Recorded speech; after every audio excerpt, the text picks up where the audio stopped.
25 years of independent and fearless journalism. Hello, and thank you for joining us from wherever you are. We are coming to you live from our studios here in Kokomlemle. Digital address GA0992539. Our top stories this hour. This afternoon, a glimpse of light as Ghana counts 17 full recoveries. With optimism, 66 others will test negative the second time to be counted among the recovered, despite the country's case count rising above 500. We have highlights from government's press conference earlier this morning. In Ghana, police and other security agencies on high alert to crack down on non-complying citizens to lockdown, as over 400 people are arrested for breaching lockdown rules. 103 of them are in custody and 41 processed for court. More reasons why you must stay at home. We have details of those arrests and prosecutions shortly. And also coming up, millions of students compelled to stay at home. How are your children faring, and what are you doing to make the stay at home worth the while? Tell us as we highlight the effect of lockdown on students, hearing from an educationist. Join us on DSTV 421, GoTV 144, and on YouTube, where we're streaming live. You can also text us your opinions on our WhatsApp number 0540109009. My name is Gifty Andopia. This is The Pulse. Please be my guest.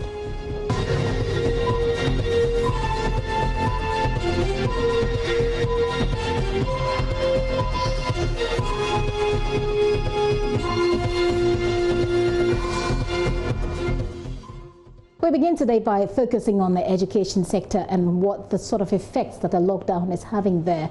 Education Professor Stephen Adey is urging government to deploy more technology to bridge the gap created in the educational sector due to COVID-19 pandemic. Speaking on the Super Morning Show earlier this morning, the former rector of GIMPA said government must also provide stimulus packages to private schools who may be bearing the economic brunt of this pandemic. Well, first of all, let us give credit where credit is due. The government and the Ministry of Education is already streaming some courses on television. So they have started. What I'm saying is that that is not reaching everybody. So we have to reduce it to radio also. So basically what I'm asking for is not a new thing. They have started, they are working on it, but the media should be extended so that where the children go, it must be there. We must also put some on such a way that they can use those who have the specialized items and also have access to them. In other words, we should use multimedia rather than the ones which we in the urban areas are used to. So basically, what I'm asking for is what they are doing, they should extend it into where the rural people also, and mostly they rely on Peace FM and Joy FM and your affiliate offices. So you all must come in and help and donate your 2 hours time of Joy FM and Peace FM and your affiliate stations to education. This is what we call a wartime type of actions to mobilize both private and public resources for common good. So private schools, Prof, it's a huge economic problem for them. You run a private school yourself, so you're in the middle of this challenge. What's the solution? What supports do private schools need? Definitely, private schools must be considered as small-scale enterprises, and therefore they should also be entitled to the stimulus packages, of course, with the view that they will, if they are giving any support, they will pay it back. I personally don't like government handouts the way I was brought by my mommy. That's why even at GIMPA, I took GIMPA up subvention. So that is my personal idiosyncrasy. I normally try to be independent and hope that Ghana Christian will not go on grants. But I think that generally the private sector in the education service sector should be seen as any other SME. And these are very social important SMEs. And this is the time that they must be helped with the same stimulus package, even grants. to tide them over this period. In a related development, the former rector also says wants the Ministry of Education to reduce the number of lessons taught in basic schools. On the earlier number of subjects, I think that there's no policy or any barrier for the government to reduce the subjects to not more than 4. And already I think that the Honorable Aduchum is working with his team on that one. I think that can be done immediately. I believe that at the lower level, basically that's all that you need. You must get them to have the language which they will need in order to learn the other subjects. In the first 2 years, if they didn't learn any science and that things, just let them play, but let them get their mother tongue and English. The language is so important. The second is for them to have quantitative skills, for them to learn quantitative, because apparently if you have a language and quantitative, you can pick the sciences and everything else up later. They should have exploring their environment. So yes, but I am very, very concerned that our KG2 child and our primary 1, those 2 years are sufficient for every child to be literate. So we're still on the education sector. How are you coping? How are your children coping at home? And what measures are you putting in place to make it more effective whilst you're staying at home and learning at the same time? Because really the recommendation is for you to stay at home. The number is on your screen right now. We want you to text us, WhatsApp us, I should say, and tell us what measures you're putting in place. Well, what suggestions do you have for other people? What can other people learn from your example as they try to stay at home and learn at the same time? You do know that Joy Learning has a great opportunity for you to learn there as well. Well, let's get back to Professor Ade, because he's warning against a lockdown, especially in farming areas, because he believes that a lockdown there could avert food shortage or crisis post the COVID-19 pandemic. We must be very careful not locking down the whole country, because this April and May are critical planting seasons in the rural areas, and now people must plant, or else next year we all die, not of COVID but of hunger. So please, our farmers, go ahead, plant, and do Ghana a favor by doing 50% more farms, so that we will be able to become, at least food-wise, self-sufficient. What about the danger to us in terms of the spread of the virus, if these people are still going out and carrying out business as usual? Well, I think that in the cities we must be very careful, but I think that in the rural areas where the farming is taking place, the danger is not that much, because they don't congregate in as we do in Accra. And I think that we must, at the next round, probably look at another way of lockdown, because when you go to Bukom and some areas, they still move about. But rather, we should make sure that within their area, they don't go out, in and out. If there's no infection there, we send food to them, shops there.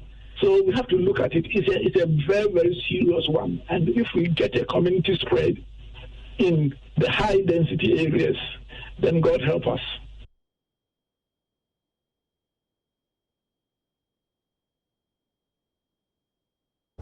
Well, some of you have already been sending us some messages, some of you complaining that your children are unable to learn at home. I will read some of those messages, but your messages are still welcome. What are you doing at home in terms of education? How are your children coping? That's the question. Do send us your messages, your thoughts, and let's share it here on the show. This one says,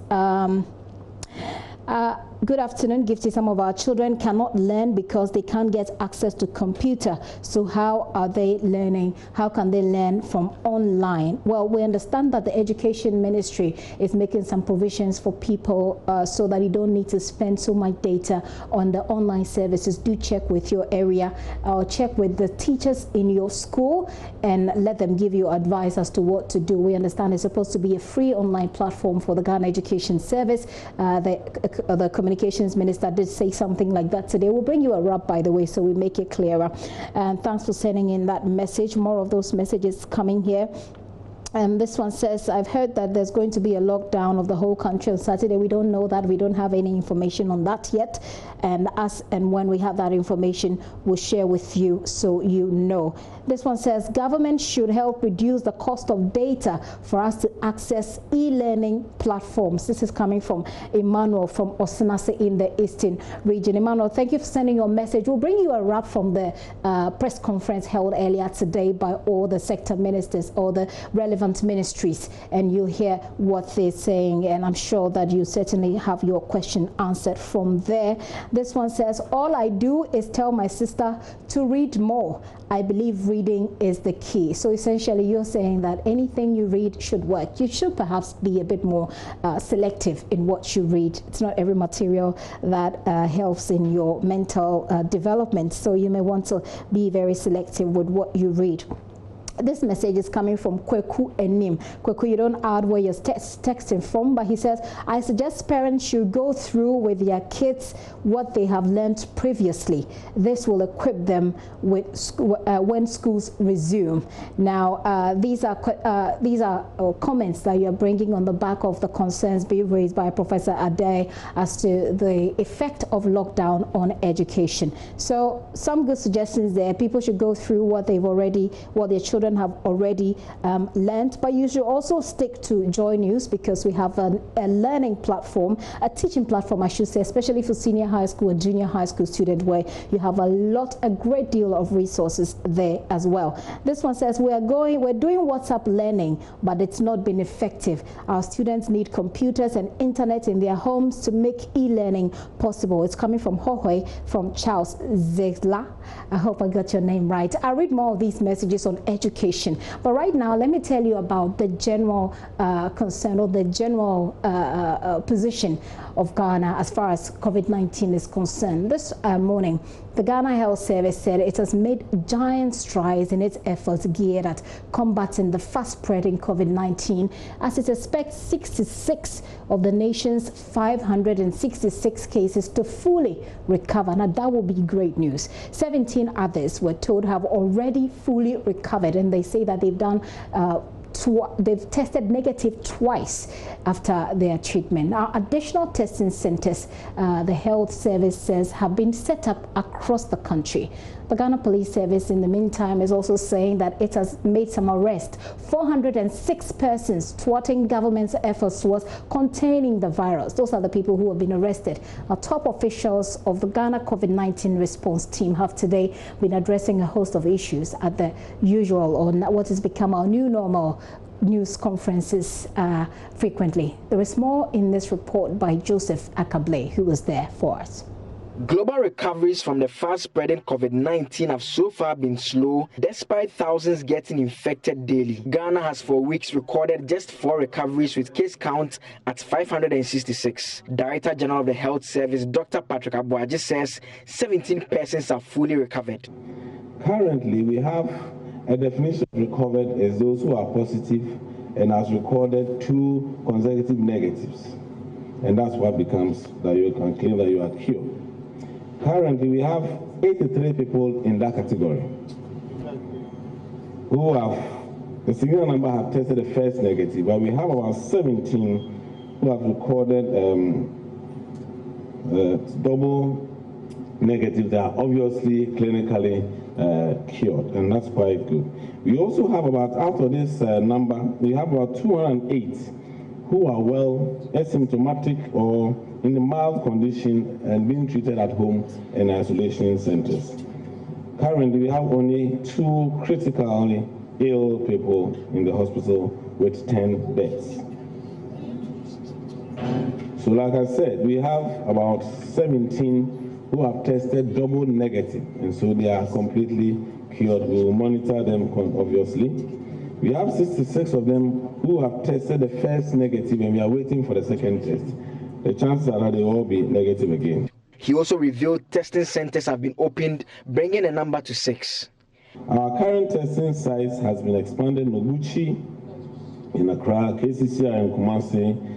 In the last few days, we have brought on the National Public Health Reference Laboratory in Kolebu. They are also doing so. The Veterinary Service Division in Accra and Pong Tamale have also joined in testing, and so CSR2 is testing. So we are slowly expanding our capacity to test, because that's extremely important, because the essence of treat, test, and manage is to identify and isolate all positives from the community to prevent further spread. And so the faster you get your results, the quicker you're able to move them out of the society.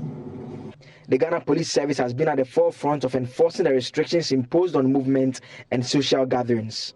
406 people have so far been arrested. ACP Lydia Donko is head of prosecutions of the Accra region. State here for emphasis that if you are arrested, you will be prosecuted after successful investigations, and you are found guilty, you are likely to pay a fine ranging from 12,000 Ghana cedis to 60,000 Ghana cedis, or to a term of imprisonment of 4 up to 10 years, or both. So it is in your own interest to comply with the rules and regulations, ensure that you are staying at home. If you are found on the road and the officers are compelling you to go back home, ensure that you do not engage in any resistance with the officers. If you do that, you are going to be arrested, and definitely you will spend time in our custody and you will not be free to go home. The Communication Ministry has developed a mobile application to help citizens report cases. Minister Eslowusu Ekufu assured it will assist in the fight against COVID-19.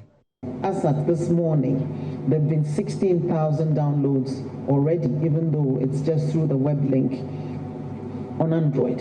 And the reports on it are interesting. About 100 of those have reported symptoms which are likely to be corona-related. So we'll pass on that information to the Ghana Health Service. So out of the 16,000 plus, we have 100 that are of interest that would make it easier for them to target and locate. And I'll encourage everyone to also utilize the app. And we're working with the Apple Store to make it available on Apple. But the information we got was that many of the smartphones in this country are Android-based. And so we figured that by making it available for Android users quickly, we would reach a larger population as quickly as possible, while we worked with the App Store to also make that available. It is Ghana specific. We're interested in what is happening in our country. I know there are others that are looking globally and collecting that information globally, but yedi yefie asem. Minister Eslowusu Ekufu there, ending that report by Joseph Akable. Some of you are still sending your messages in as to how you're doing at home, learning at home. I'll read some of them before we do a break here.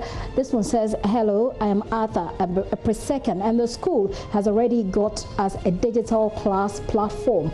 So he says it feels like I'm in school. We have tests, assignments, and courses. They are being recorded as well. Thank you, and we pray every school gets this opportunity. To pre-second, we are still in school, he says. So these are some of the ideas that schools, private school, for example, can learn from, so the people still have access to online platforms to study. I know that Akosomo International has a platform like that as well. This one says, Gift, in fact, I'm a teacher staying at home. Not meeting my colleague, teachers, and students is boring. I support Professor. The government should find ways and means to help our students, especially the BECE final year students. Thank you for sending in your messages, sir.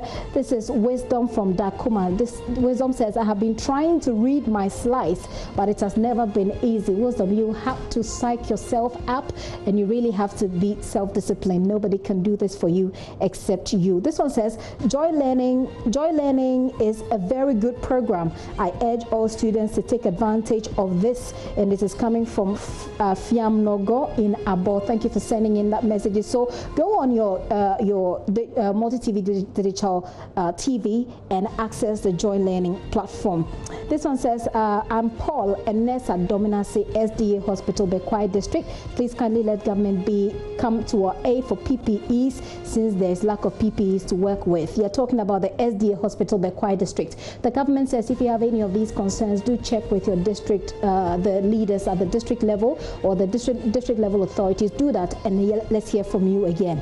If you don't get any response, we can talk about it here and get the authorities to respond. Okay, so let me take this before we go and do Frontline. Anglo-God Ashanti AGA School in Obuasi has introduced Google Classroom e-learning, which I think has been effective for our wars. From Papa Yao Obuasi. Papa Yao, thank you for sending that message. And it'll be interesting to find out really how Anglo-God Ashanti is doing this and how other schools can replicate it and get it to work. Do keep your messages coming in. I'll take a very quick break. When I return, I read more of your messages, giving a lot of people ideas as to what to do whilst you're having to study at home. But remember, joy learning is an effective way to get it done. We'll take a very quick break here. When I return, we go to Frontline, where we focus on those at the forefront of this fight. Do stay with us.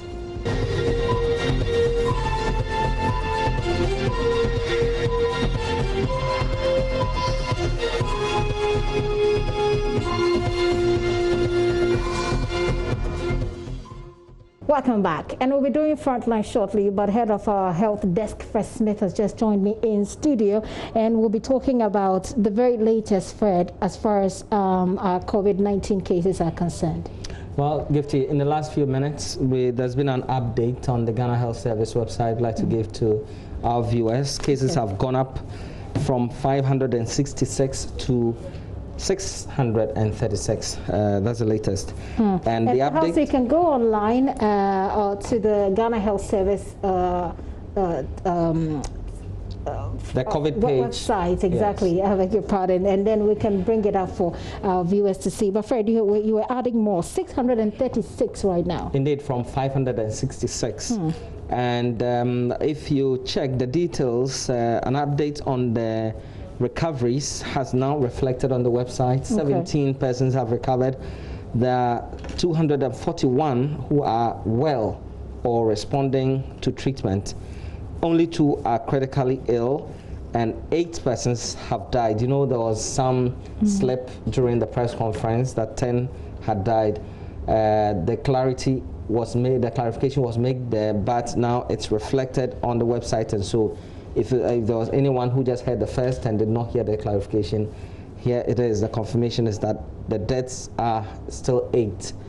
And of the persons who were in mandatory quarantine in Accra, 105 in all. None of them has recovered yet, but we have all of them doing very well under treatment, and some of them are also responding very well.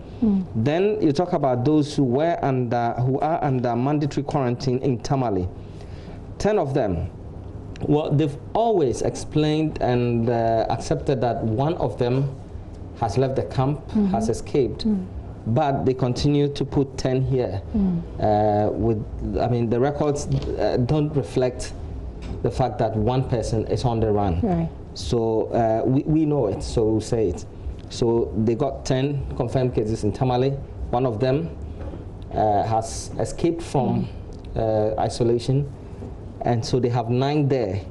So if they say 10 are well and responding to treatment, we take it that 9 because we don't know what the other person is doing. Other one, right. Indeed. So the enhanced contact tracing, they've had 253 cases confirmed so far. None of them recovered so far, but we have all 253 doing very well, or at least responding to treatment, which is very encouraging for us. It means the explanation, I spoke to Dr. Kaba today, who's Ghana's, the leader of Ghana's testing team, and his explanation is that for those who are asking for ventilators, we may not need it if we're doing the testing ahead of the disease showing symptoms in people. And so before the symptoms show, you would have already identified the person and already put them on treatment. And so i.e. before it gets worse. Then, yes, then you bring it under control before it gets to the stage where you go under the ventilator. Because the thing is, majority of those who go under the ventilator don't eventually survive. They end up dying. Because at this point, the situation has aggravated. Indeed. And the person's health is deteriorating pretty fast. Indeed.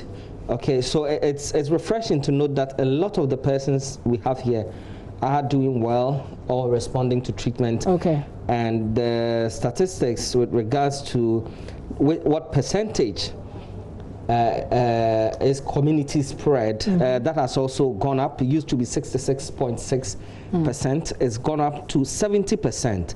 Persons who have no history of travel at all but have contracted coronavirus in Ghana. Then you have those with history of travel, just 30% among the 600. And Fred, this was something that health personnel were really afraid of happening, community transmissions. Indeed. Initially, I mean, our very first case was imported, and every other case that came after it were imported, and people were really hoping that it wouldn't get to the level where there is community spread. But it has overtaken the imported cases, because we've even stopped people from coming in anyway. And that's understandable, because we started the process of enhanced contact tracing, because these persons who brought in the virus from abroad would have interacted with other people and may have also spread it to them. So at this stage, these persons would have also spread it to other persons, and that's why the contact tracing became necessary. Now that we are doing it aggressively, we are beginning to get almost everybody who has come into contact or has been exposed to this disease. So it's great that we're having the numbers right now, and if we continue this way, I'm sure not too long we will have the cases going down.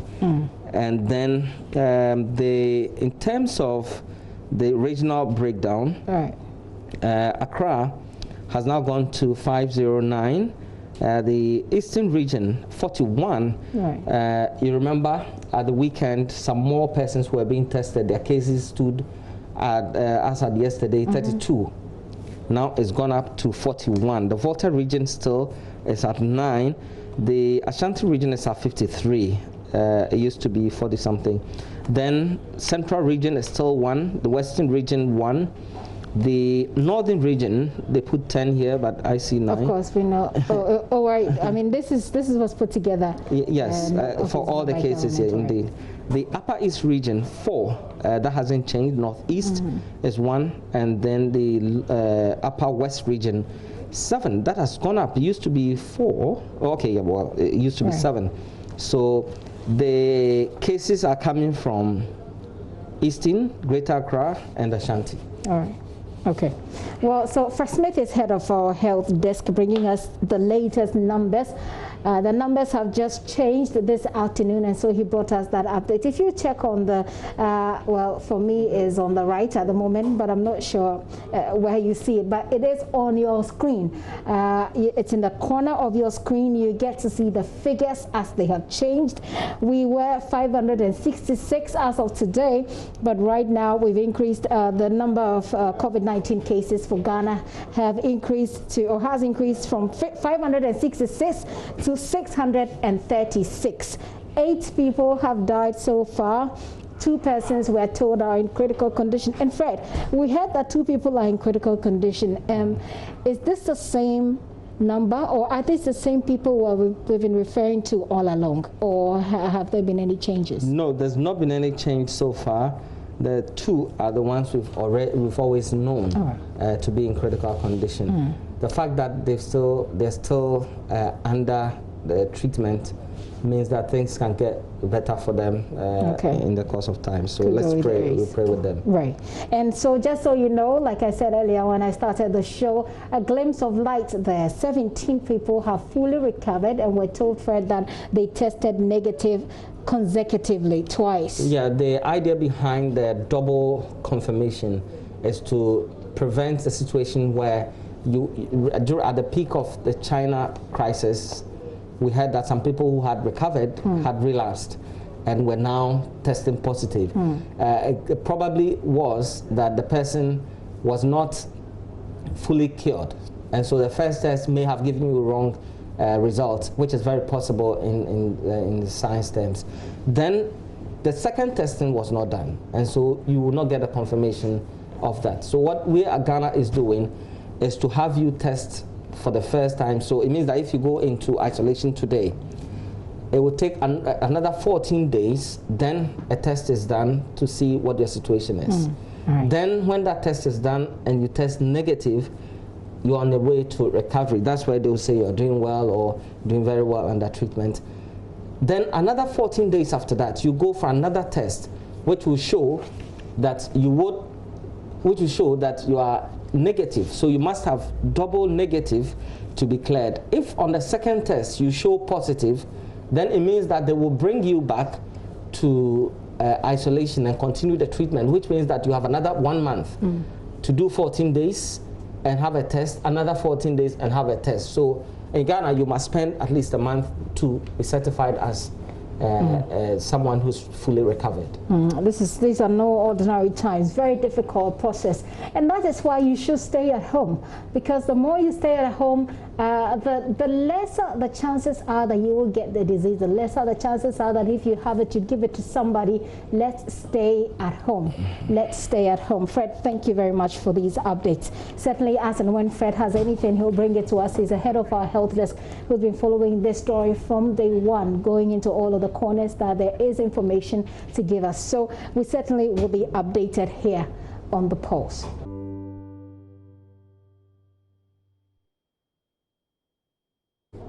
Now you're welcome to Frontline.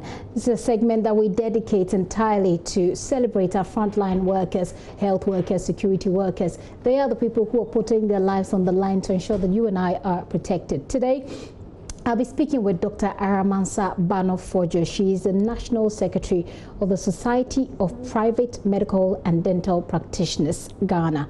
These are doctors working within the private sector. Dr. Aramansa is also CEO of Bano Memorial Hospital in Latebiokoshi, Accra. Let's hear from you. What are your thoughts? Do you have any questions related to the health sector that we can get some answers from Dr. Bano? Send it to WhatsApp line 0540109009. That's 0540109009. I talked to Dr. Bano right now, but I'll be waiting for your questions, so I send it through before we end the conversation. Thank you so much, Doc. Hello, Doc. Can you hear me? Thank you. Very well. Yes, I can hear you. Thank you. Right. So I usually here on Frontline, when I start, I like to get personal with the health officials that I speak to. So share for us your personal experience as far as COVID-19 is concerned. How has life changed? Oh, it's very difficult. I have a situation here where you are patients not sure whether it's carrying a virus. There are all sorts of presentations this afternoon, and she said cases they are presenting heart failure. And that, sometimes it's unnerving. Main problem is the lack of PPE. And it looks like it cuts across the entire country. Colleagues in the polyclinics are complaining about PPE. And so we find Doc, it's very difficult for me to hear you, and I believe my viewers aren't able to hear you as well, but we're really interested in this story and we want to hear you. So let's try and call you on the telephone line right now, even as we connect you once again.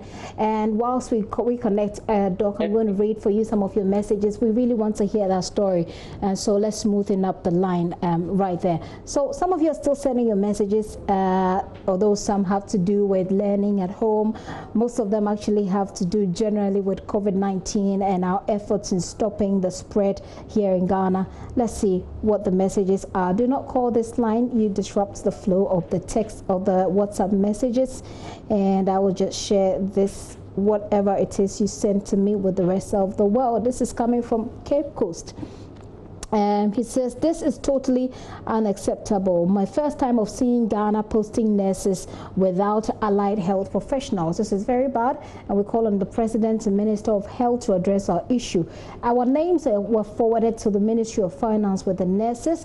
We are just a few professionals, but they have decided to post them, leaving us behind. So you're saying that you must be an allied professional. You're saying that you have been left behind. I'm not sure how to address this, but certainly we'll get some answers subsequently. He says we have sacrificed to do contact tracing, and yet the Health Ministry has decided it's not treating us well. Wisdom sent that from Cape Coast. Wisdom, thanks for sending in your message. This one says, I am a junior doctor. I'm a junior medical doctor. I don't know why medical officers, more than 500, are still at home and haven't gotten financial clearance to assist in the fight against the pandemic.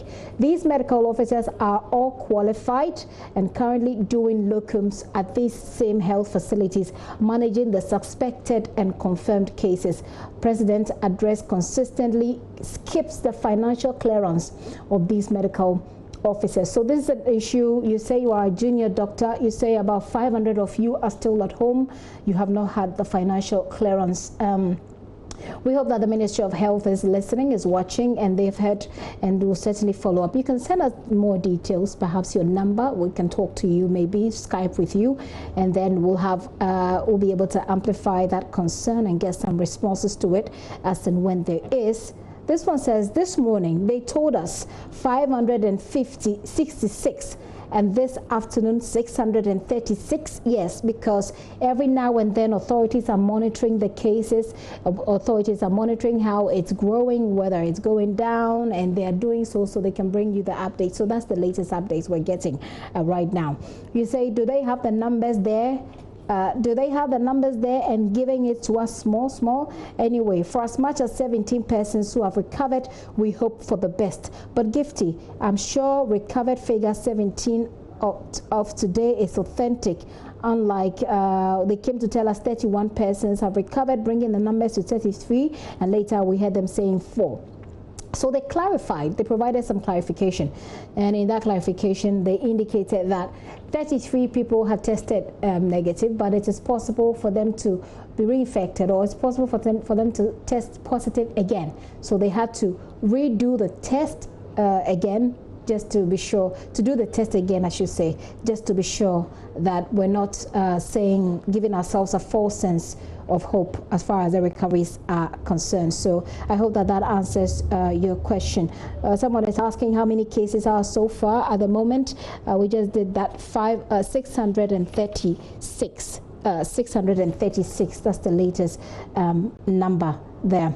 We're also trying to raise Dr. Bano again, so we'll do that conversation. Well, let's go on the line now. She's there with us. Doc, thank you. Like I said, we're really interested in the story, and so we wouldn't allow the smoothness of the line to jeopardize that. You were telling us how life has changed since COVID-19 for persons like you.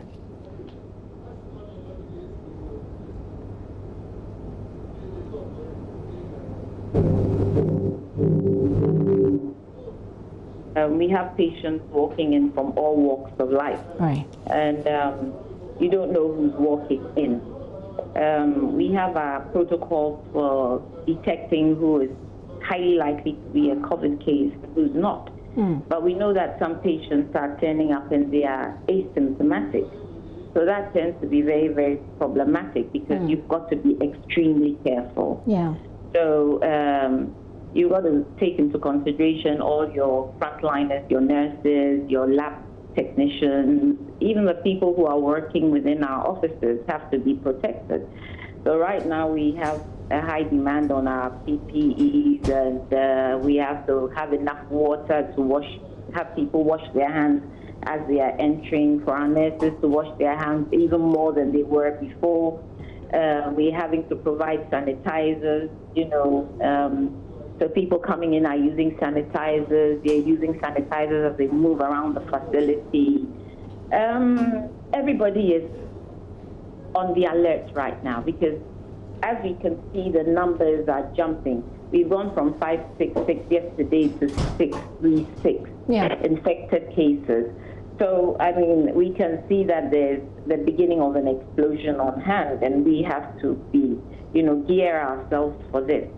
So, regardless of the fact that expenditure for us has gone up, we've had to take the necessary steps to protect ourselves and to protect our staff and even protect our patients who are coming in, because there are people who will come in who are not COVID positive.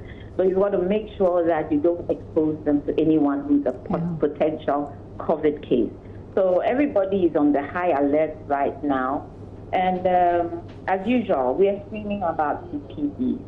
But like I was saying earlier, talking to our colleagues in the public sector too, we realize that they even don't have PPE. So government really has to do something about it. And that's exactly what you've done. We'll get more personal at the end of our conversation, but to hit the substantive matter, and that you issued a statement in which you, the private medical and dental practitioners, are calling for government to provide those PPEs. You seem to suggest that members or people within the private sector providing health care have been sidelined. To what extent is this true? Oh, as for that, dear, I mean, up till now, we haven't really received any support whatsoever from government in terms of getting ourselves ready to combat this virulent virus that's out there. And we would have expected that at least they would have stretched their arms towards us. Yes, we've met with them. The promises have been made, but so far, there's nothing that's forthcoming. Okay, so some promise has been made. What exactly is in that promise? Oh, well, they said they were going to provide us with PPEs. I mean, in our meeting with them, they listened to our grievances, but we tabled our grievances. And, they talked about, we talked to them about risk allowance, we talked to them about utilities, water, and that kind of thing. And they said they would send help. I mean, we can't say they haven't done anything, because, I mean, we can see from what's happening that they've agreed to provide free water for members of the citizenry for 3 months, free water, which is very, very important, because everybody needs to wash their hands. So in communities where they buy water, I mean, honestly, those put us all at risk if they don't have water to wash their hands. So, well, we thank them that they've done that. What do you call it? There was a talk about tax rebates. I pointed out last week when I was talking to one of the channels that reading through what the health minister had said he was going to do, it had been specifically for workers in the Ministry of Health, MOH, was 130,345. And obviously the private sector was not included. But sometime last week, I think after that message went out, they actually asked us to submit lists of our staff to GRA. So I guess HEPA actually. So I guess they hopefully will take care of us. But apart from that, they really need to stretch their hands and get a little more involved in what's going on. And the good thing, Doc, is that, like you said, you've been made some promises. I mean, some things have been told you, and you are expecting that. The good thing, I should say again, is that on this particular segment, we focus on frontline people like yourself, and so we'll definitely come back to you to follow up on what has become of it. But there was a meeting with governments where, after the government announced the intervention, tax rebate, etc., for frontline health workers, has there been clarity as to whether or not you are a part of it, or that's what you refer to when you say you've submitted names? Okay, they asked us to submit a list from HEFA, but I mean, nothing else has been said to us. So as to whether that will materialize or not, we don't know. So we're just hoping and trusting that they will do something about it. But it is absolutely important that they get us some PPE. And I'm talking about simple things like face masks. Face masks used to cost 10 to 12 cedis for 50 pieces. Right now, a box of face masks is between 300 and 350 Ghana cedis. Now, every staff member here has to be in a face mask because you don't know who they are talking to. We cannot put them at risk. So we have to provide these face masks at these astronomical prices. And N95, which doctors are wearing, to actually do procedures, and when you're in close contact with a positive case, they are costing 30 Ghana cedis a piece. It's absolutely ridiculous, and we are having to foot the entire bill of this. Expenditure, electricity has gone up, our water bills have gone up. We need some support, we need some assistance from government. But the electricity and water, President Akufo-Addo indicated that there is some sort of free usage of those utilities for persons within certain sectors, and I believe that the health sector was a part of that. We would like that reassurance. At least it would be good for us to hear from them, clarity that this includes proprietors of private medical facilities across the country. If that clarity comes across, then we will take a deep breath as well. Okay, so to what extent has the association itself, for example, gone forward asking these questions? Have your other executives, been in touch with any of the authorities to give you these answers? I think our Ashanti region group actually had a meeting as well, and they were made some promises as well. But this morning I was checking, and still there's nothing that's forthcoming. They were made some promises, but still they haven't been able to fulfill those promises to them.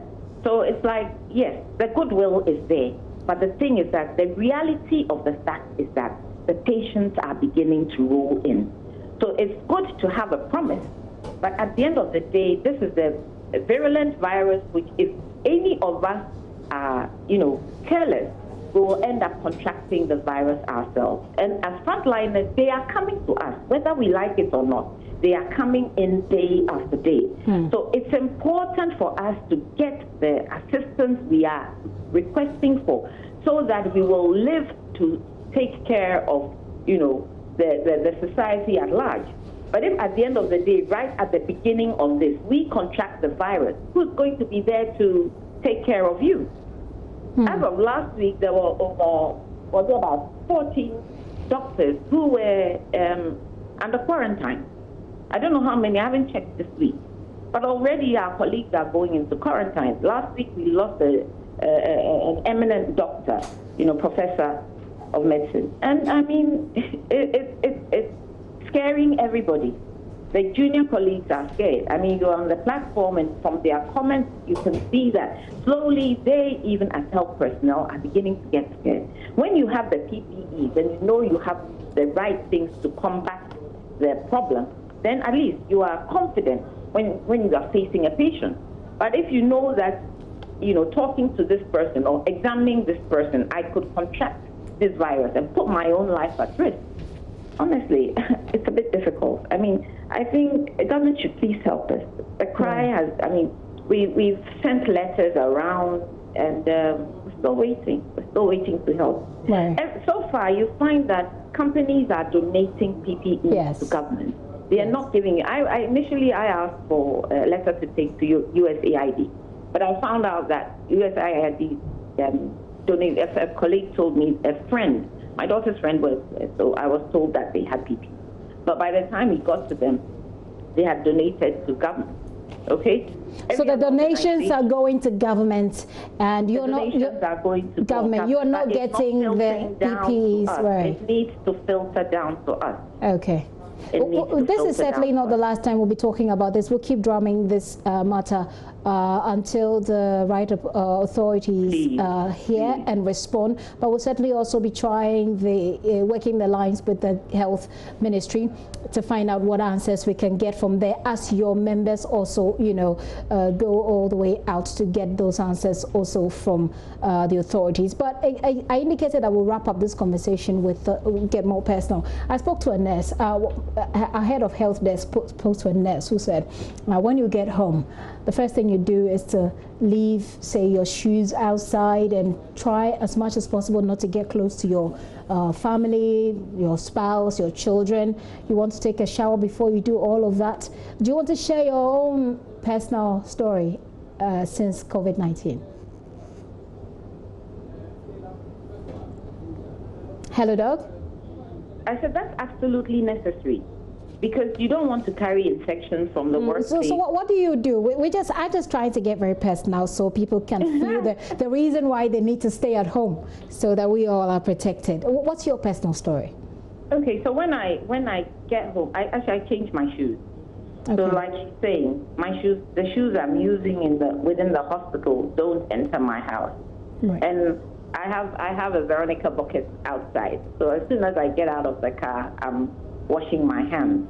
The other thing is the use of sanitizer, because, you know, even your door handles, the door handles to your car, you're sitting out here, the car is sitting outside. You have patients coming in. It's possible somebody can touch your car and their hands are contaminated. So you need to be even wiping your handles, the door handles of your car with sanitizer. So you use sanitizer as often as you can. And when you get home, you want to take a bath. So you want to take off your clothes almost immediately and jump under the shower to take a shower. So that's, I think all of us are probably doing that, because you've got to be careful. I mean, even for our own personal sake, you have to make sure that you've washed off. And you know, it's soap and water. Soap and water destroys the outer coating of the virus. So it's important to take that bath.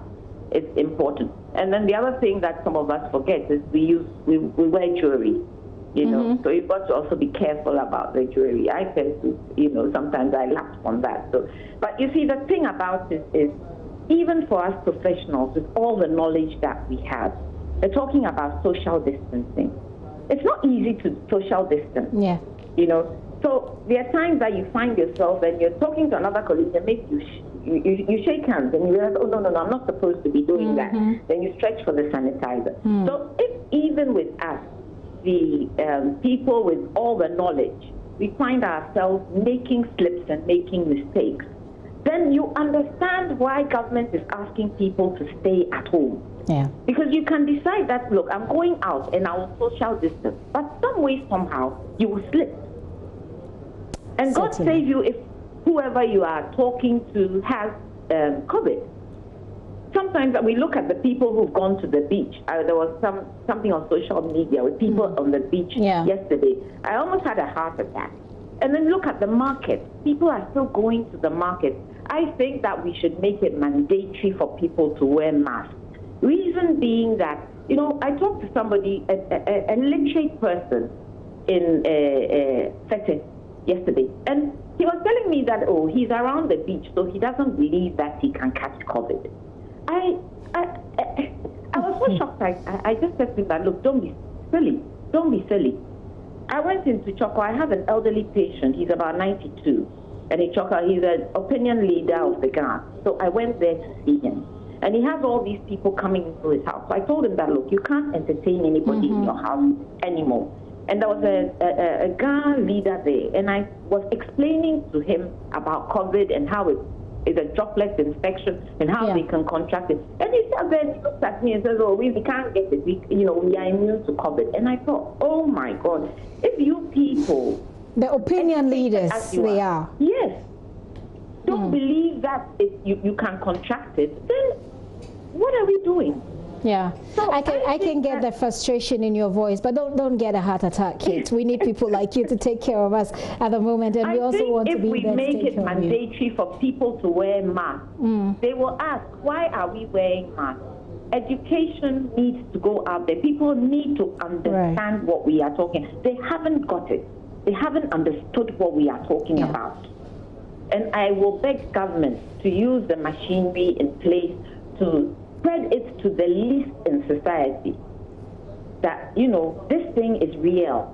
A lot of people think it's not real. People don't watch CNN. People don't watch Al Jazeera and see what's going on in Italy and other countries. Well, one of the things we're hoping to do today is to play for them what's happening in Ecuador, where they don't even have places to bury the dead. They don't have people are keeping their dead in their living rooms and sleeping outside because even the graveyards are overwhelmed. We'll bring that story. But Doc, thank you so much. We'll come back to you, I'm sure perhaps next week, to find out what has changed, you know, as far as this story is concerned, whether you've had clarity on all of the issues that you've raised. Thank you so much for joining us here. Thank you very much. I've been talking to, she's a doctor. She's the secretary, national secretary of the Private Medical and Dental Practitioners, Dr. Aramansa Fojo. She's a national secretary. You heard what she said there. She believes that it's about time we make wearing of masks mandatory, especially if you're going out there. It's certainly something that we'll keep talking about. This has been The Frontline, where we celebrate all our frontline workers.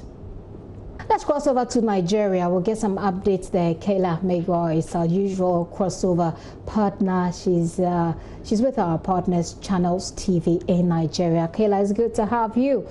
We understand you weren't too well last week. What happened? Yes, needed to be content. There's a lot of work at this time, and but we all have to get together. I'm done. Right. It's good to see you, and it's good that you're fine today. Certainly, there's a lot of work, but we need to take care of ourselves. So if we need to slow down, let's do that. But bring us up to speed on the latest in Nigeria.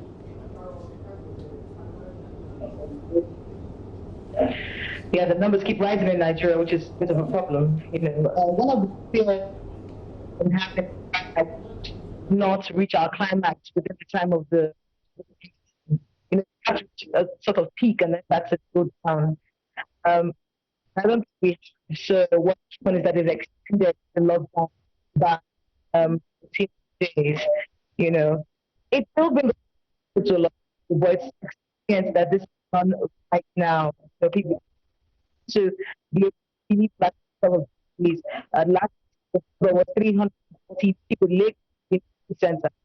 So it is a bit of a problem here. But we're hoping that the lockdown just across the country will do that people who have to come out and then we can actually move forward from it. We have to apologize to you and to our viewers as well. We're not getting a very smooth line there. We need to try that again. But let's go to Benin, where we have Carol Kananking, editor-in-chief at Gulf TV Africa, the English session. Hi, Carol. Hi. Hi, Carol. It's good to have you. What is the situation in Benin? The last time I left Benin, the border to Nigeria was shut. Yes, the border is still, and even the air borders are equally closed. It's only 2 air flight companies that are still operating. But up in London here in Benin, have to go through a 40 days period. So after 40 days, if in case that tested, or if that test positive, they have to go on. But in case tested negative, they are free to move. So that's the number one measures that have been taken. The schools are closed, restaurants are closed, churches are closed, even the Easter celebration, people celebrated at home. It was a really sad celebration here in Benin, and the business examinations were due to take place in June. The calendar has been rescheduled, so all the pupils didn't have to take the exam in July. And so far, 18 people have recovered from the disease. So we have now 18 people who have been discharged, and the still has been treated. There is one death which has been recorded so far.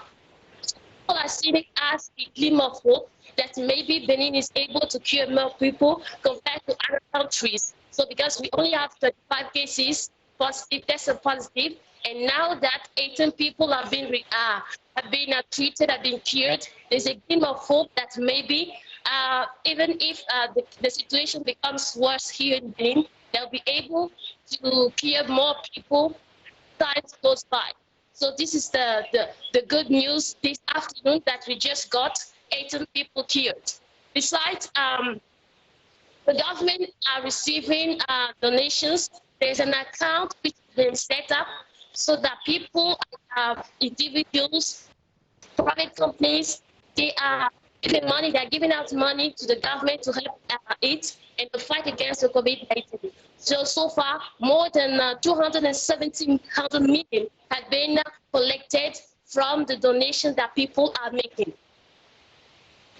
Yes. So more and more face mask protective equipment have been received from China.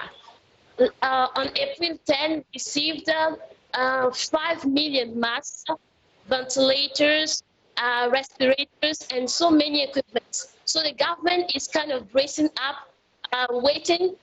Let's hope that the situation is not going to get worse. So anyway, the government is taking the required measures. 5 health centers have been, you want to interrupt me?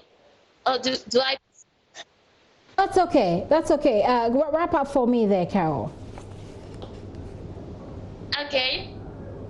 So as I was saying, 5 health centers have been installed. So all the people who are going to be infected, who are going to be tested positive, are all going to be directed to those centers. So far, we only have 35 cases, 18 have been cured, and 16 are still under treatment. Which is good to know that 18 people have recovered. Here in Ghana, we have 17 people who have recovered. We're hoping to get about 66 more of them recovering. So hopefully we'll get good news from Benin when next we come to you. Thank you. I've been talking to Carol Kanankin. She's in Benin, bringing us up to speed. She's saying that, well, there's still a lot more donations that they're receiving in Benin as well. And of course, they have had 18 recoveries. So in Nigeria, Kayla told us that the cases are still going up, which is not very good news. But unfortunately, we have to end that conversation with Kayla because the line wasn't very smooth. Hopefully, we'll raise it back. But take a look at this news desk report on the pandemic update. The number of confirmed coronavirus cases around the world was approaching 2 million on Tuesday, with nearly 120,000 confirmed deaths. We take you around the world. Let's start from South Africa, where as of yesterday, some 2,272 people had been infected, with the country recording close to 30 deaths. In Nigeria, 91 people have recovered out of close to 400 COVID-19 cases, with the West African country recording over 10 deaths. In the U.S., the recorded death toll topped 23,500. On Monday, President Donald Trump used the daily White House coronavirus briefing to air his grievances, telling reporters that everything his government had done was right. Meanwhile, Italy, the hardest hit in Europe, slightly eased some restrictions Tuesday, allowing bookstores and shops selling children's clothing to reopen. However, in neighboring France, President Emmanuel Macron has extended the lockdown until May 11.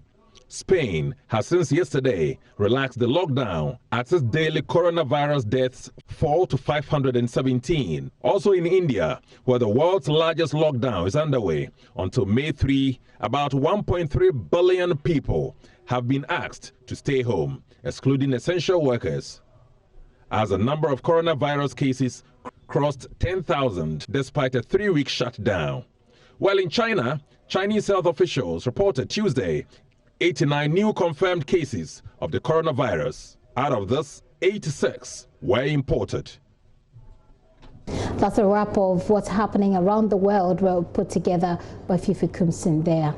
Now, Director General of the Ghana Education Service, Professor Kwesi Opoku-Amankwa, says the Ghana Education Service has no reason to resist the use of some senior high schools as COVID-19 isolation centers once all safety precautions have been satisfied. At the launch of a national disinfection and fumigation exercise of all the private and public senior high schools in the country, he stated it is aimed at getting rid of bedbugs, rodents, reptiles, and also the threat of COVID-19. All of this work is getting ready to swing into action for the nationwide disinfection and fumigation exercise of various senior high schools in the country.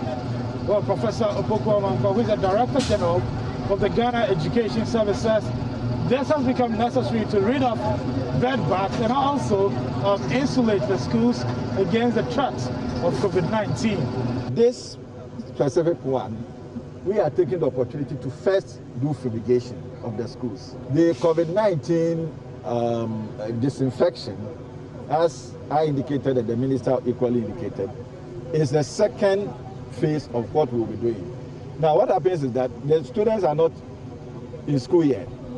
The fumigation, when you do, we are told that it takes a while before you can go into the schools. But with the one that they do for disinfection, within a day, you know, when the markets were done, they were done, the next day people were moving in. So our view is that we will rather prefer to do that much closer to reopening.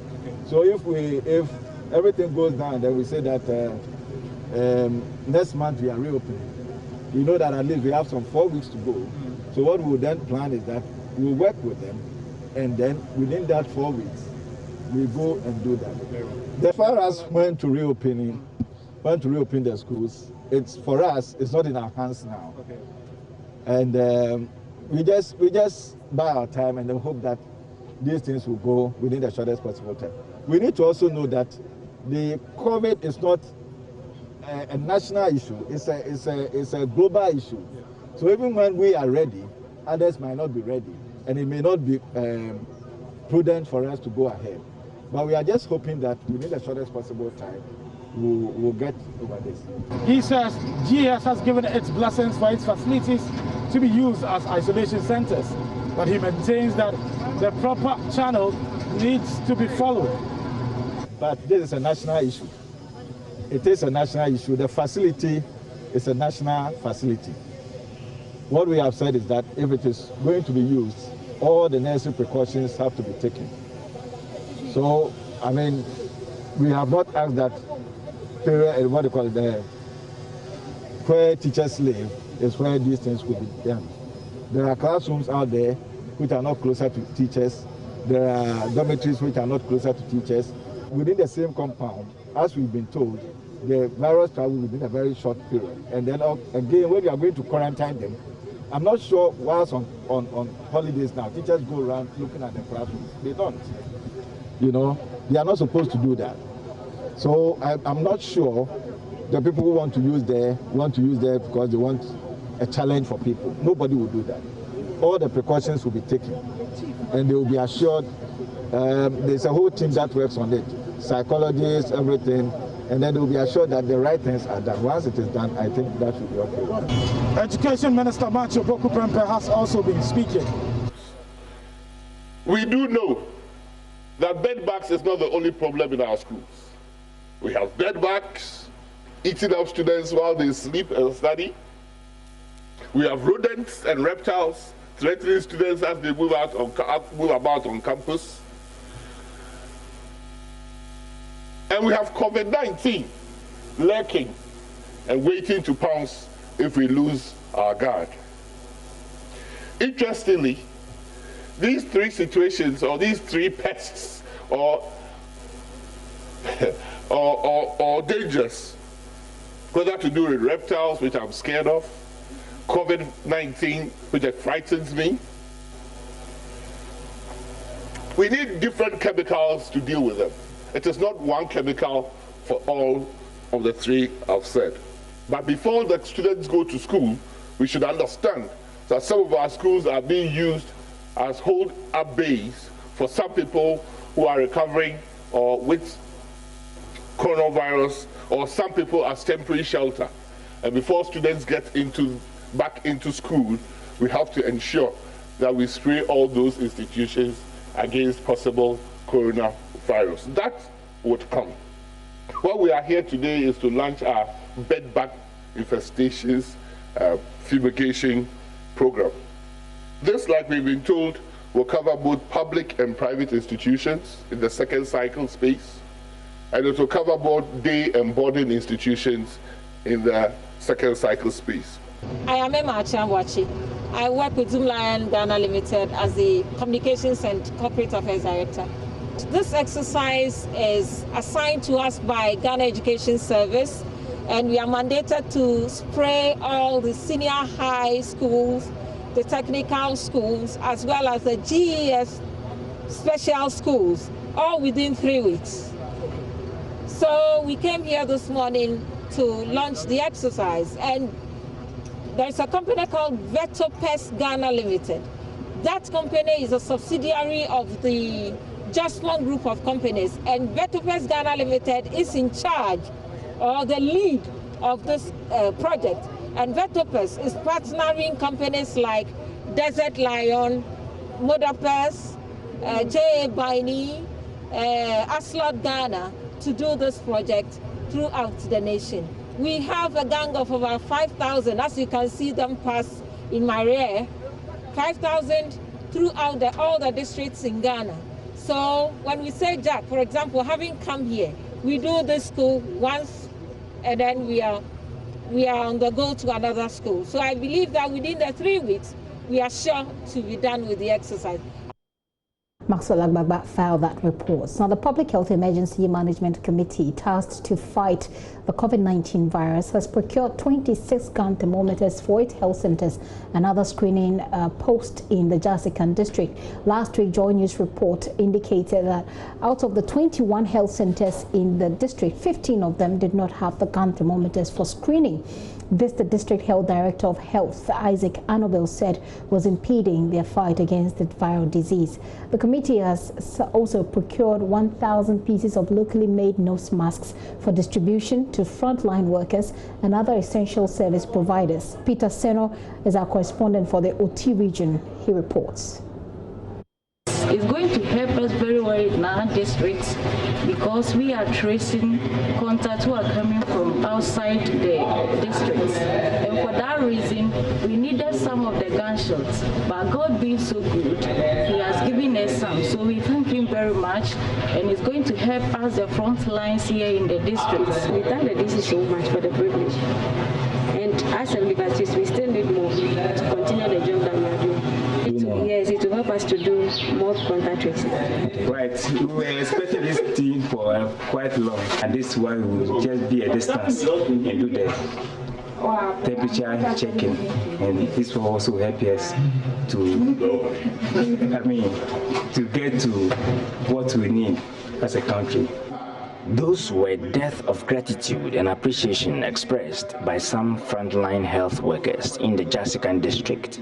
They have been working for years to save lives without some basic tools until the devastating advent of COVID-19. The team has also procured 1,000 pieces of locally made nose masks for use by the frontline workers and other essential service providers. The presentation was made by the team leader, Lawrence Aziane, the DCE for Jasikan, at a training workshop held for committee members. The team immediately visited some health posts and border outposts to present the items for their use. Wise Aja is the officer in charge at the Baglo outpost in the Jasikan district. He has also been appealing to duty bearers to work on the road network leading to the border outpost. We are enforcing the law to the latter. Yesterday like this, one Togolese came here. We sent him back, we refused him entry and sent him back. But he went back, well, we realized that he may pass an approved route. So I alerted my men on an approved route, and we apprehended him and sent him back to the Togo authorities. So we are cautioning everybody, both Ghanaians and the Togolese. It's not only Togolese. Ghanaians are not allowed to go to Togo. So we are saying this caution to everybody who may try to tweet that. We are not sleeping on the job. From Oayuma to the border is very rough and not motorable. So we feel that the authorities should come and do something for us so that the easy movement will be a bit effective.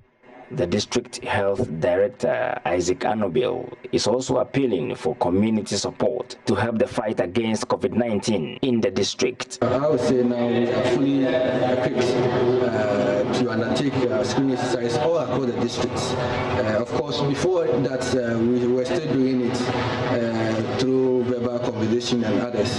But as we receive these items, I would say that all our point of entries and all facilities will be able to undertake a very robust screening program for this COVID-19 ensure early detection of the condition in case it should enter our district. Community involvement and support. We can't do it ourselves. Even identifying the cases, we need the effort of the stakeholders in the community, the assemblymen, the chief opinion leaders, the community members to help us identify the people, the foreigners or the visitors in their communities. So the first thing is the collaboration for the cooperation from the community, and that is very important. Peter Seno for JoyNews. You're still watching The Pulse with me, Gifty and up here. Let's take a very quick break. We'll be right back.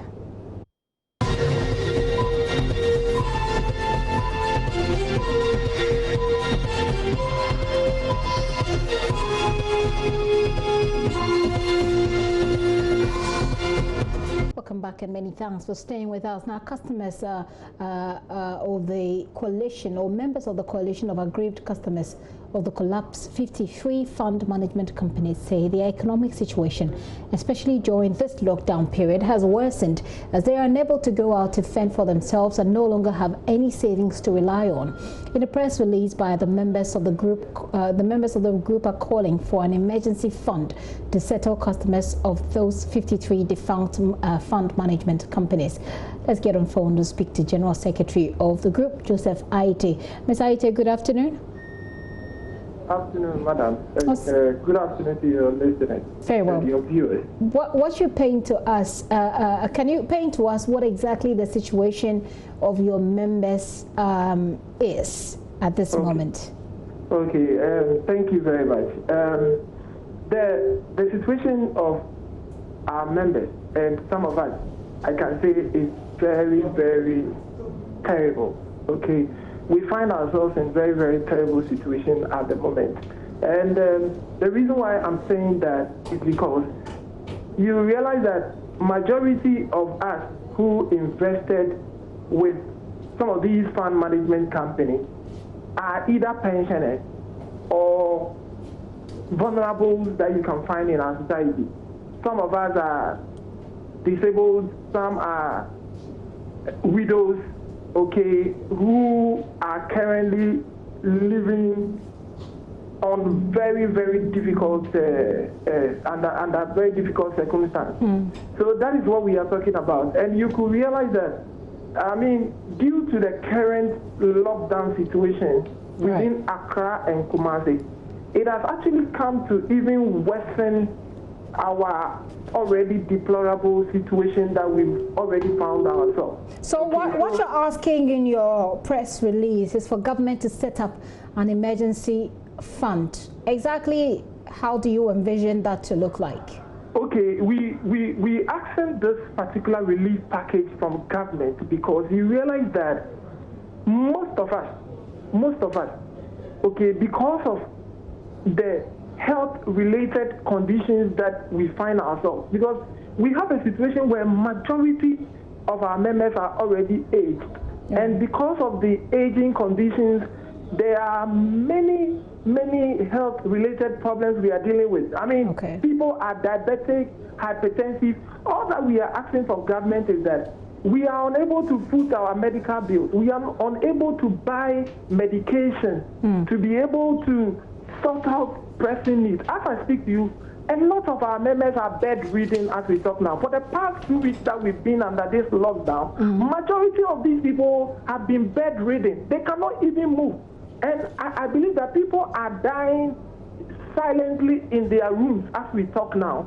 Okay, so we believe that government should, at least, just like government has been able to settle our counterparts who were within the savings and loans microfinance sector, we believe that something should be done in the case of these pensioners and these widows and the aged and all that. But correct me if I'm wrong, Mr. Aite. There was an arrangement for government to pay out some monies to persons like yourself. Have you made any follow-ups, and what's the response? The unfortunate thing is that the regulator, which is the Securities and Exchange Commission, has not been cooperating with us at all. Okay. Why is that? When we got ourselves in this particular situation we are talking about, where people are bedridden at the moment, we can't have money to attend hospital. You can't even have money to even buy medications and all that. We tried contacting the Securities and Exchange Commission, who is the regulator in terms of our industry, and there is no favorable feedback whatsoever. Okay, and that is how bad the situation is. So I just want to be clear. Yeah. Were you part of, so you are customers of defunct fund management companies. Were you part of the listed customers that were supposed to be taken care of by the announcement that President Akufo-Addo made regarding some monies that's supposed to come from the finance ministry? Yes, the unfortunate thing is that the announcement that the president made, we were actually not part of it. Right. Okay, the announcement was directed only at customers within the savings and loans and the microfinance sector. Okay. Unfortunately, in our case, we were not part of that announcement that was made by the president. All right. And so you feel totally left out because there's no provision for you, and you say that you've gone to SEC and you're not hearing anything. You're asking with your press release today that government set up a sort of emergency fund. As an organization or as a group, which authorities have you reached out to, and have you had any responses? We tried reaching up to the regulator, and we tried making a copy of this petition to the Flagstaff House at the same time. The Jubilee House, you mean? The Jubilee House, sorry. Okay, so basically, Aisha, I can be very sincere with you that, we are dealing with a very, very urgent situation. This is an emergency, a medical emergency for that matter. Okay. And like I tell you, a lot of our people are bedridden now. So what's your plan at the moment where you've made that point already, Mr. Aite, just so we don't belabor it. What's your next point of action? What next do you intend to do right now that you're, first of all, not a part of the provision that the finance ministry is supposed to make your people, your members, to say some of them are bedridden, reeling under this lockdown, especially because they can't even go out to do hand to mouth, for example. What do you intend to do next? Okay, so you could realize that the current situation in the country, and with the concerns that is coming from the COVID-19 and the lockdown and all that, there is very little we could do. And this is one of the medium we felt we could use. And we believe that the media should be able to champion this agenda for us, because I believe that the media is supposed to be the first estate of the realm. And in situations like this, you are supposed to serve as the voice for the voiceless. As we speak now, we cannot go out there to do anything. People are already bedridden, so you can imagine. We can't do anything. If the media is not going to really take up this issue for us, then at the end of the day, a lot of harm will be created at the end of the day. For the media, we give you the platform to talk about it. We ask the questions, which is exactly what we're doing. We really hope that you get the response that you require, Ms. Aite. Okay. Thank you very much for your time. Joseph Aite is General Secretary for a group of customers of defunct fund management companies there. They are asking for the setup of an emergency fund to support people like them who have lost their investment to these companies, and people who, he says, cannot fend for themselves, especially in these times of COVID-19.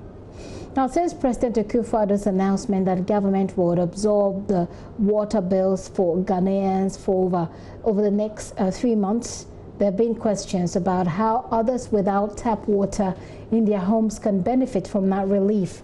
Today, the communications director at the Ghana Water Company, Stanley Mate, has been providing some responses. He says only tanker drivers who have registered with his outfit have been directed to serve particular areas across the country. Listen.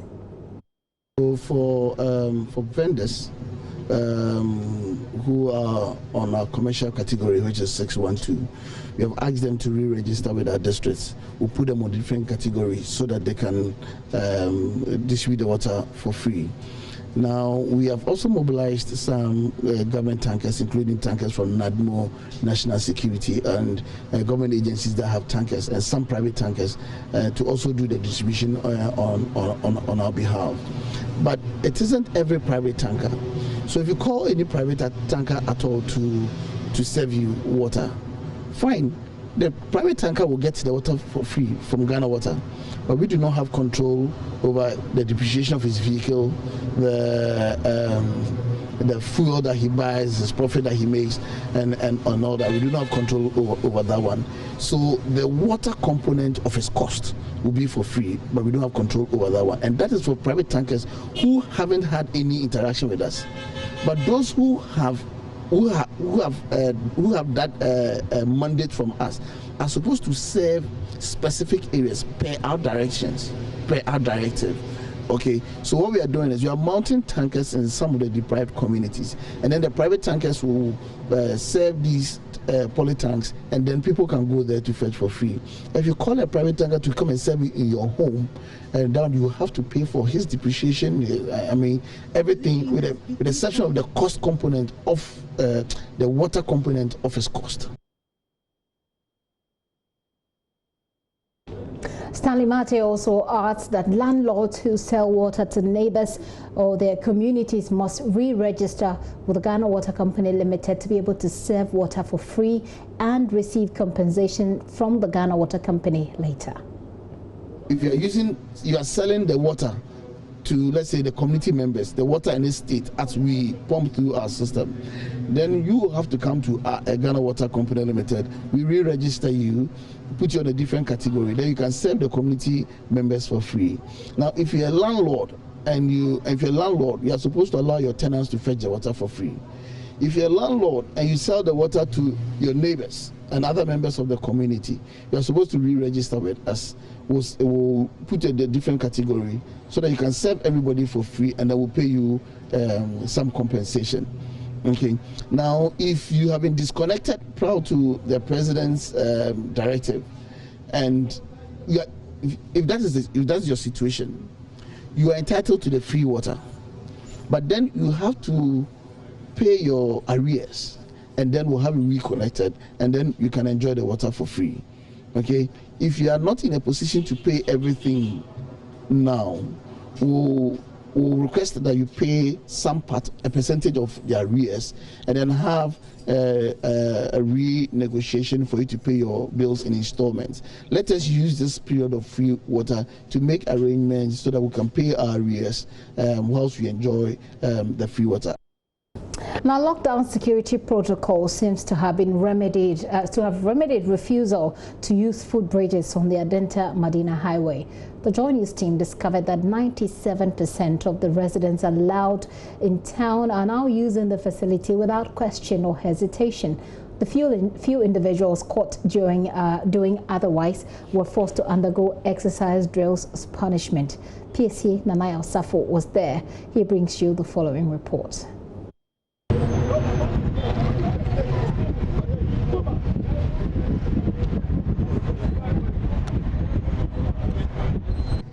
It's day 16 of the lockdown in parts of the country. I'm here at the Medina Zongo Junction in the Greater Accra region, where about 10 police and military personnel are currently maintaining order and turning away all pedestrians and citizens that deem unfit based on the criteria set by the President Akufo-Addo. All students, personnel and people without the rightful tax, either be they health workers or journalists and others, are being turned away. The Medina Zongo Junction is quite a stretch. As to my right, it leads all the way to Oyarifa and Adenta. Crossing all the way to my left is the University of Ghana and its environs. Also right ahead of me on the same junction leads down to the Medina Zongo community, and behind me, Medina market zones and other areas. They have been here, I've been told, since the hours of about 8 a.m. It would seem that in the second week, things have even tightened up. Also worthy of note is that for the footbridges that were set in the same area, for which authorities had a hard time making citizens comply, it would seem the problem has been solved by the lockdown, as almost all citizens we saw in fact have been using the footbridge facilities. It would seem the military and police personnel are garnering some success. The few culprits caught breaching these laws were punished severely.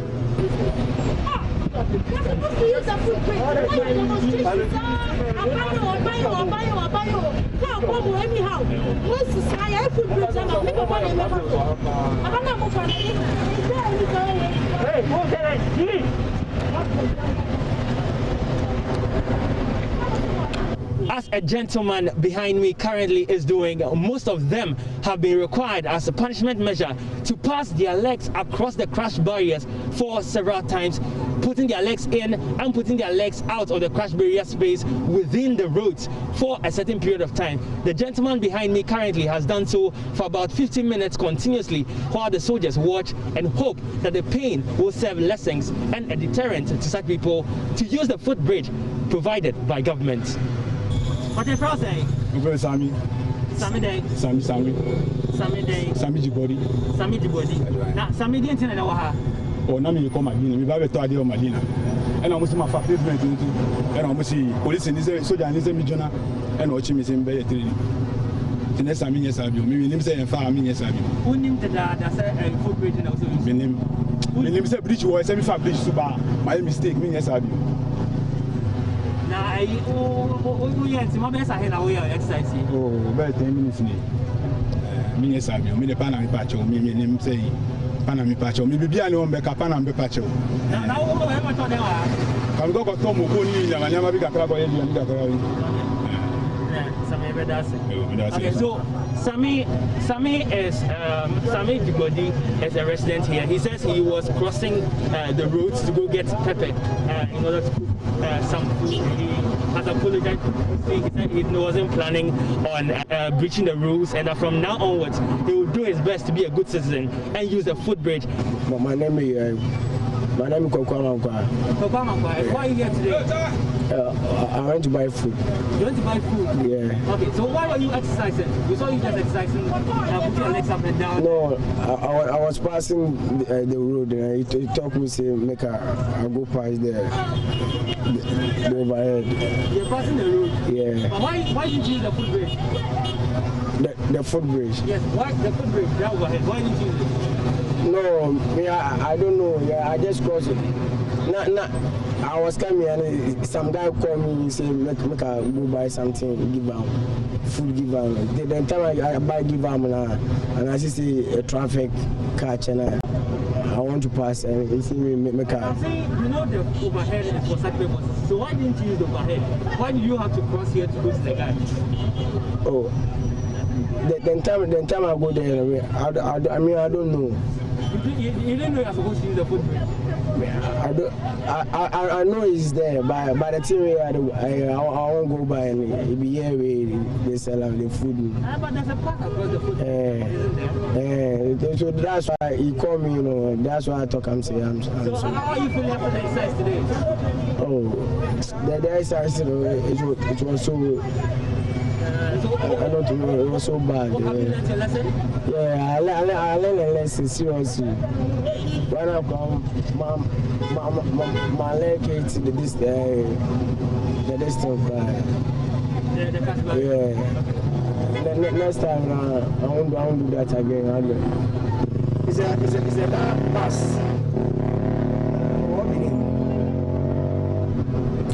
Ayalulu. Yeah. So he's supposed to park for here and he's straight to this place. That's why I need to cross the road. I think it's my mistake. So next time I won't do that. Yeah, I won't do that. What if I don't know that there's any this in here? In the morning, I pass here and go to the bank. So I'm from the bank coming. Opportunity here, just here. But sir, do you know that you're supposed to use the footbridge? Yes, I know, please. So why do you keep checking? Why do you always pass here? No, please, I'm from this side, so I wanted to call her. I don't know that I was supposed to come here, please. You never knew that you're supposed to use footbridge? Oh, no, I know if I'm supposed to climb the footbridge, but I don't know that the moment I'm passing, I think I can cross like that and go. See, my house is at the top here. It doesn't matter where your house is, you're supposed to... Please. Okay. Please. So now what happened here? Okay, when I'm coming, I see somebody directing me. I think that he said I should go back. So I'm going back, then they rushed me, then I stopped.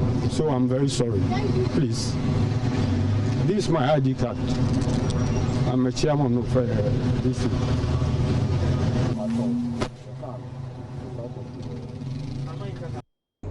Some sort of a mixed feeling there, because people, authorities, they have been trying so hard to get people to use the footbridge after everything that happened to get it done. Well, I'll leave that to you to judge. Well, the Member of Parliament for Kwabre East in the Ashanti region says she's extremely unhappy with how her constituents are flouting government's restriction on movement. Francisca Oting-Mensah says mass gatherings are a major setback to the fight against COVID-19, especially with the growing confirmed cases in the country. She's advising her constituents to adhere fully to the health protocols recommended by the Health Service. There is more in this report. The MP has been supporting various groups and individuals with food and sanitary materials. These are funds I personally generated myself. I believe it is through the people that I have been able to get to this stage. Our president himself has donated 3 months of his salary, and that is a personal contribution he's making. And also, as a member of parliament, I also thought it wise that it will be proper for me to actually use funds which I have personally saved in supporting the citizens. She wants public attitude and actions to the coronavirus and government mitigation measures to change for the better. When you look at the compliance level, it is very low. Understanding on the directive is a bit difficult. When you even ask them why they are out, they give insignificant answers. So we will plead with them to comply with the directive.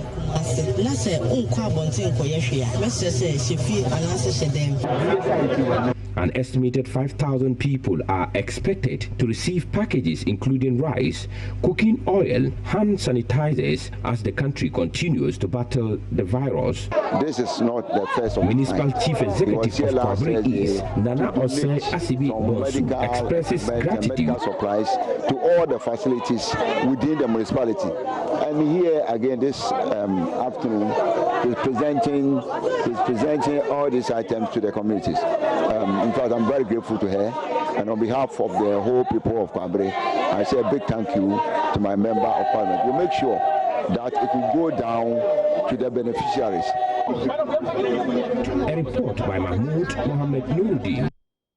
There's still a lot more to be done as far as social distancing is concerned. We'll keep the work on, keep a distance from other people and stay at home. Now, renowned veterinary specialist and epidemiologist Dr. Martin Hook says efforts to identify potential animal sources of COVID-19 have yet to yield positive results. Netherlands-based Martin Hook, who is researching the coronavirus pandemic, says there is no scientific evidence that infected pets can transmit the disease to humans. He says pet owners should not rush into dispensing with such animals. Dr. Hook was answering questions at a webinar conference organized online for science journalists across the world. JoyNews' Mahmoud Mohammed Nuruddin joined the session and has filed this report. So we've been monitoring them. So we look very closely at the genetic makeup of this virus. And we have found a very similar virus in the pendolin, but it hasn't been a perfect match yet. So we're still looking to the exact animal source, and we're not sure why we haven't found it yet. And we may never find it if it was some obscure animal from an illegal animal trade or bushmeat. But we have strong indication that this came from pendolin-like animal. SARS was from a civet cat. We found a perfect match in the genetic makeup of the virus in the civet cat and in the human population. Cautions range from replication of viruses in humans to how their genetic materials change. The coronavirus, each time a virus replicates in a human cell, its genetic material changes due to errors in replication. And in the most cases, this results in a virus not being viable, not being infectious, and in some cases it results in the virus being more infectious. And also, as we see viral infections evolving with us, we see that the mortality rate of the virus actually goes down, while the virulence, so the ability to infect us, goes up. So it learns to live with us. And that is a natural selection process of the errors that are occurring each time the virus particles are replicated inside our human cells. The veterinary specialist indicates there is a lot to be done in finding a vaccine. And that's very interesting. It leads to very interesting, beautiful pictures of the genetic makeup of these viruses as they spread through our world and to our populations. Does it pose a problem for vaccine development? No and yes. So now at this stage, the genetic variety is not so large that it will cause us trouble. What we do expect at this stage is that the coronavirus will start to behave similar to what we see with influenza, is that it will keep on changing, and it will do our best to keep an eye on which strains are circulating either in the global south or the global north, so we can start to make vaccines for that. But as said, we still have a lot of work to do on vaccines. They're still far away. Another key area of concern for participants is whether the virus transmits through waterways. So the short answer is no. It cannot be transmitted through waterways. It is mostly transmitted now to pretty close contact. That's why we have some countries have 1.5 meter social distancing, other countries have 2 meters social distancing, and it's done by sneezing, by the droplets that are produced when you sneeze, and by hand hygiene, because with your hand you touch your face. Dr. Hawk says stressed animals are mostly to spill over more virus. Animals and humans, for that matter, are stressed. Their immune system is suppressed, and therefore the virus is less controlled, and therefore it is able to infect more cells within their bodies, and therefore you get a higher viral load. A good example of that is actually the 1918 Spanish influenza outbreak. It's after the World War, and we see that a lot of people are stressed in many ways, not just mentally stressed, but also physically stressed. So there was malnutrition, and there was very poor healthcare.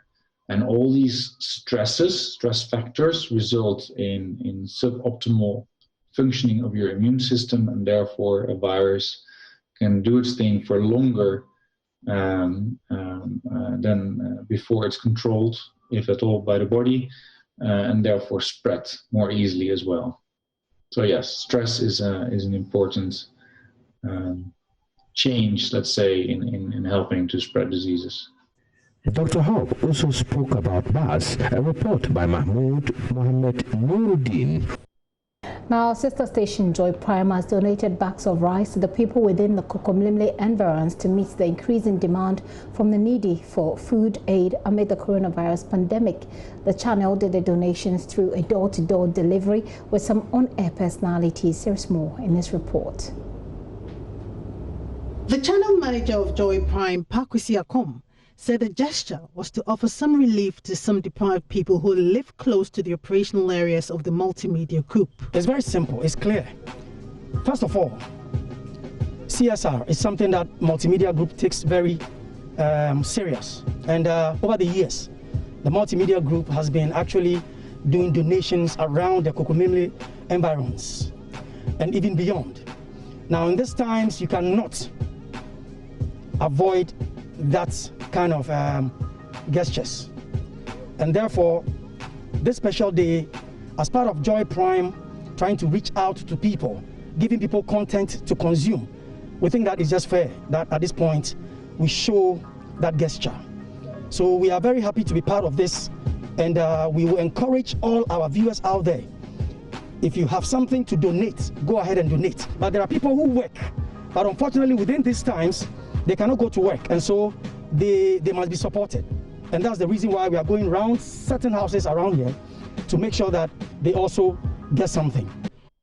Presenters of the Joy Prime Morning Show, Jay Foley and Emefa Aditi, and others did the distribution. The most difficult part of our lives is bringing a lot of people out of their holes to even be forced to be kind. And one of such is what Lumi DMR is doing in partnership with Joy Prime. I think that it should encourage a lot of people, it should motivate a lot of people, because this is the time to show your deepest part of your love. Well, to be very honest, I think it's a laudable idea, you know, and just for the fact that we are even reaching out to anybody that we can, or anybody who also gets in touch with us, to just share these relief items. I think it's very thoughtful, and like Radley said earlier on television, that these are times everybody has to come in to help everybody, because you just can't, you can't tell who needs the help most. So let's just be each other's keeper. The team took the opportunity to encourage people to stay at home and observe all the prescribed protocols that ensure safety during the pandemic.